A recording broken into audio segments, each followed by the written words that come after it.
자, 중학교 3학년 비문학 독해 연습 3권. 자, 인문 9번 페이지 30쪽입니다. 경험론에 대해서 얘기를 해볼게요.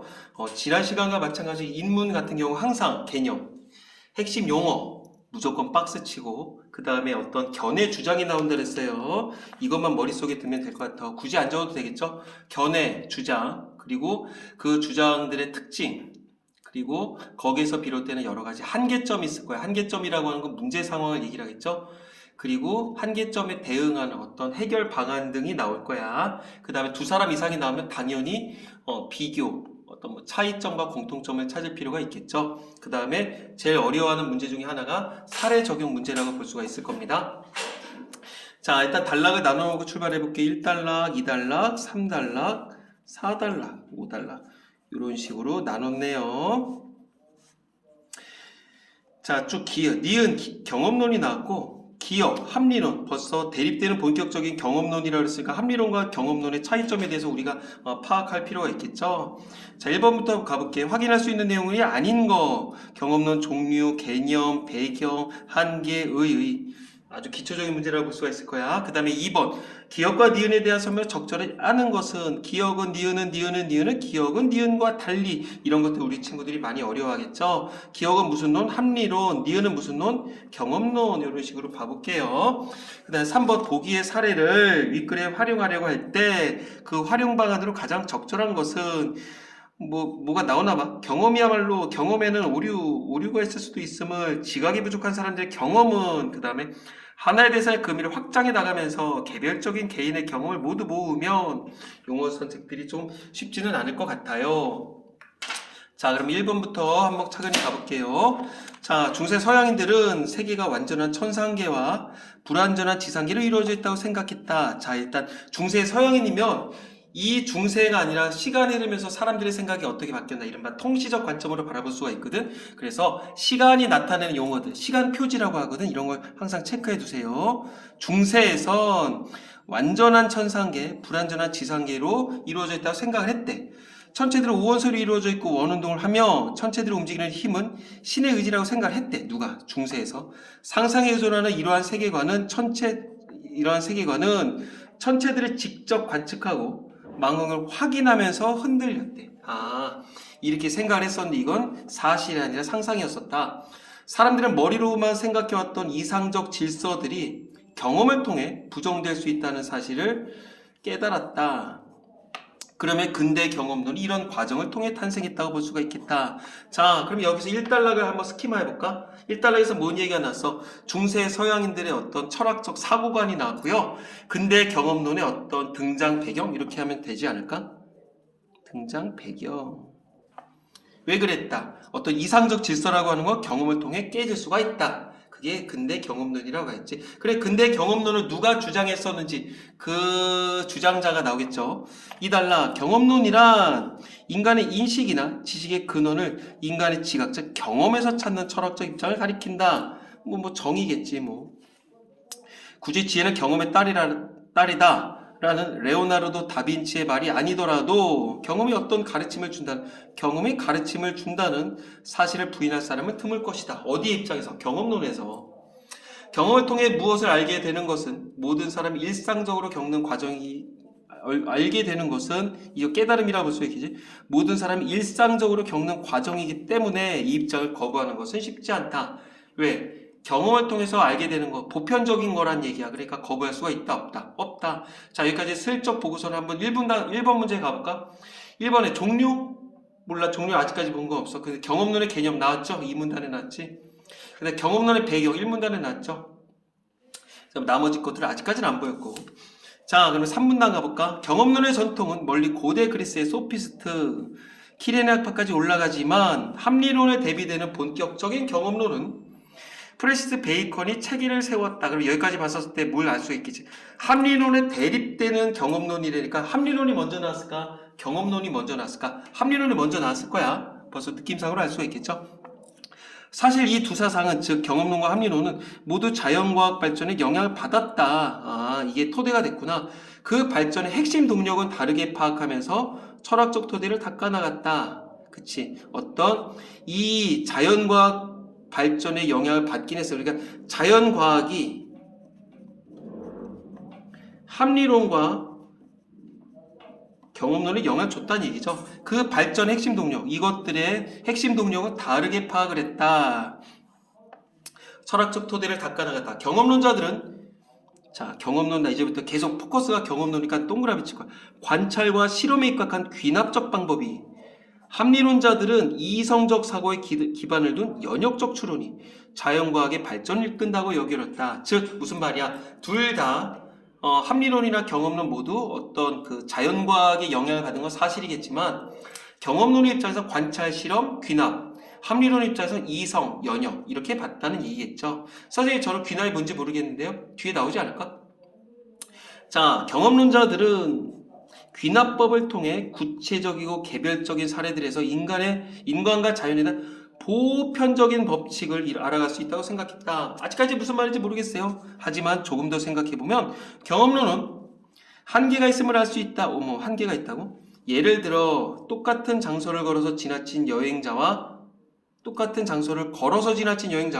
기차를 타고 지나친 여행자를 생각해보자. 여기서 얘기한 여행자 A와 여행자 B는 위로 봤을 때 각각 어떤가? 구체적이고 개별적인 사례들이겠죠. 장소는 동일하지만 두 여행자가 장소를 바라봤던 경험은 분명히 다르다. 그치? A와 B 어떤 그 경험치가 다르다는 얘기겠지. 그런 점에서 경험의 세계는 절대적으로 확신하기가 어려운 것이다. 이게 한계점이겠죠. 그러므로 자신의 경험에 오류가 있을 수도 있음을 받아들이는 겸허한 태도가 필요하다. 어디 입장에서? 경험론의 입장에서. 내가 본 게 전부가 아니란 얘기야. 자, 그러면 여기까지 봤었을 때, 자, 우리 요거 1번에서 경험론의 한계, 4번은 나왔었죠. 3문단에 나왔었지. 의의는 보통 맨 마지막에 나오지 않을까? 자, 그 다음에 그럼에도 불구하고 그냥 바로 넘어가 볼게. 그럼에도 불구하고 인간에게서 의미 있고 근거 있는 인식은 경험에서 출발한다는 경험론의 입장은 여전히 설득력 있다. 뭐가 있음에도 불구하고, 한계가 있음에도 불구하고, 어떤 한계? 구체적이고 개별적인 것이기 때문에 절대적으로 확신하기 어렵다는 한계. 그래서 경험에 오류가 있을 수도 있는 한계. 하지만 의미 있고 근거 있는 인식은 경험에서 출발한다는 기본적인 조건이 있었잖아. 그렇기 때문에 아직까지 설득력 있다. 그리고 근대 이후 철학론은 경험론에서 바라본 경험의 입장을 존중하면서 그 의미를 나름대로 확장했다. 왜? 근대 경험론의 아까 등장 배경에 대해서 나왔었잖아. 그러나 이것의 어떤 의미를 존중하면서 어떤 그 영역이 확장됐다. 이렇게 보면 되겠죠. 칸트의 관념론은, 자, 칸트의 관념론, 어머나, 관념론? 벌써 경험론이 아닌 것 같은데, 정신의 경험까지, 그 다음에 마음이 급해서 막 빨리빨리 하는 거야. 락항의 구조로는, 아유, 이게 왜 안 나오냐? 자, 아유, 큰일 났다. 무의식의 경험까지, 무의식의 경험까지 의미를 넓혔다. 결국 어떤 관념론이라든가 락항의 구조론 따위가 경험론의 입장이라고 볼 수가 있지 않을까? 자, 이처럼 근대 이후 철학의 상당 부분은 경험론의 영향 아래 진행이 됐다고 해도 과언이 아니다. 합리론에 대한 얘기는 애시당초 배제를 했네. 자, 그 다음에 아까 전에 둘 다 자연과학의 영향을 받았어. 합리론은 거의 다 지금 얘기를 안 했고요. 경험론에서 영향을 받았었던 게 뭐다? 칸트의 관념론. 그 다음 락항의 구조론. 선생님, 칸트의 관념론, 락항의 구조론이 뭐예요? 이거 다른 지문에 또 나올 거야. 자, 그러면 일단은 여기까지 봤었을 때 1번 문제를 해결해 볼까요? 경험론의 종류 나왔다 안 나왔다? 안 나왔다. 의의는 나왔다 안 나왔다? 나왔지. 어떤 의의가 나왔었지? 경험론에서 바라봤던 어떤 경험의 의미를 존중한다. 그리고 아직까지 설득력이 있다. 그리고 어떤 뭐 여기에서 보면 뭐 정신의 경험, 뭐 칸트의 관념론, 무의식의 경험까지도 영향을 미쳤다. 그런 식으로 해서 의의는 나왔다고 볼 수가 있겠죠. 그래서 1번이 정답이라고 보면 되겠지. 2번 기억과 니은에 대한 설명이 적절하지 않은 것은 기억, 이성적 사고에 기반한 연역법을 사용한다. 합리론, 경험론은 관찰, 실험, 귀납. 합리론은 이성사고, 연역. 그럼 1번 맞네. 그리고 3문단에 고스란히 나왔고, 그 다음에 니은은 즉 말 그대로 경험론은 귀납적 방법을 통해 보편적 지식을 추구한다. 자, 경험론은 아까 전에 뭐랬어? 관찰, 실험, 귀나. 맞네. 그래 3분단. 니는 머리로만 생각했던 이상적 질서를 부정한다. 머리로만 사고했었던 게 이성적 사고했었잖아. 그건 합리론자들의 입장이었었고 당연히 경험론 입장에서 그걸 부정할 수밖에 없겠죠. 사실은 이건 3분단이라고 볼 수 있겠지만 맨 앞분단에 놨었어. 이거 이상적 질서들이 경험을 통해 부정될 수 있다는 생각에서 근대 경험론이 나온 거니까 1분단이라고 적는 게 좋을 것 같아. 그 다음 4번 니은은 즉 경험론은 절대적이고 완전한 지식을 만들어내기 어렵다. 왜? 절대적이고 확신하기가 어렵다. 왜? 여기서 아까 그 사례를 통해서 왜? 오류가 있기 때문에. 왜냐하면 오류가 있기 때문에 4문단에 놨죠. 자, 합리론은 경험론과 달리 근대과학의 발전에서 영향을 받았다. 둘 다 그 자연과학의 영향을 받은 거죠. 모두 다라 그랬어. 그래서 정답은 5번. 항상 얘기했었어. 여기서 아예 머릿속에 적어놔. 뭐뭐이면, 뭐뭐일 때, 뭐뭐일 경우, 뭐뭐가 아니라, 그 다음 뭐뭐와 달리, 이런 거 되게 중요하다 그랬어. 뭐뭐이면, 뭐뭐일 때, 뭐뭐일 경우, 뭐뭐가 아니라, 뭐뭐와 달리. 정답은 5번이라고 보면 되겠고요. 가벼운 문제야. 자, 3번 문제 가볼게요. 옛날 인도에 어떤 왕이 여러 명의 장님을 불러 손으로 코끼리를 먼저 보고 각자 코끼리에 대해 말해보도록 했다. 여기서는 각자라고 하는 건 뭐겠어? 딱 떠올라야 되겠죠. 어떤 구체적이고 개별적인 사례들이겠죠. 배를 만지는 이는 장독, 등을 만지는 평상, 다리를 만지는 이는 절과 같다고 제각기 말을 했다. 왜 이건 어떤 개인의 경험이라고 보면 되겠지. 이에 왕은 봐라. 코끼리는 하나이거든. 저 장님들 제각기 자기가 알고 있는 것만을 코끼리로 알고 있구나. 진리를 아는 것도 또한 이와 같은 것이니라. 즉 뭐겠어? 어떤 개인의 경험에서 오는 어떤 오류가 있다고 보면 되겠죠. 그 얘기야. 자, 그럼 여기다 아예 적어놓게. 이게 실질적으로는 우리 그 박지원이라고 들어봤죠? 연암 박지원. 박지원의 상기란 이야기를 나중에 배우게 될 거야. 코끼리를 기록한 이야기거든. 상기. 박지원의 상기. 여기다 적어놓고 나중에 한번 직강을 할 때 쌤이 얘기를 해줄게. 내용 길어. 자, 1번 경험이야말로 진리를 얻을 수 있는 가장 빠른 길이라는 사실을 이야기하는 활용한다. 뭐야? 경험이야말로 진리를 얻을 수 있다? 아니지. 이 제각기 다르잖아. 어떤 경험 자체가.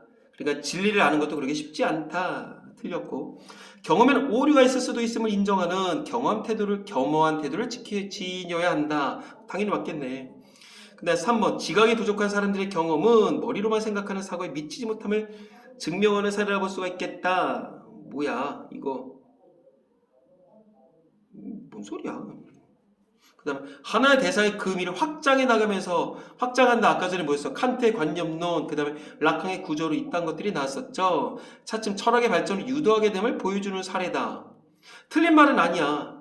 근데 하나의 대상의 의미를 확장해 나간다고? 이 하나의 대상이 코끼리잖아. 근데 코끼리의 의미가 확장되는 건 아니겠죠.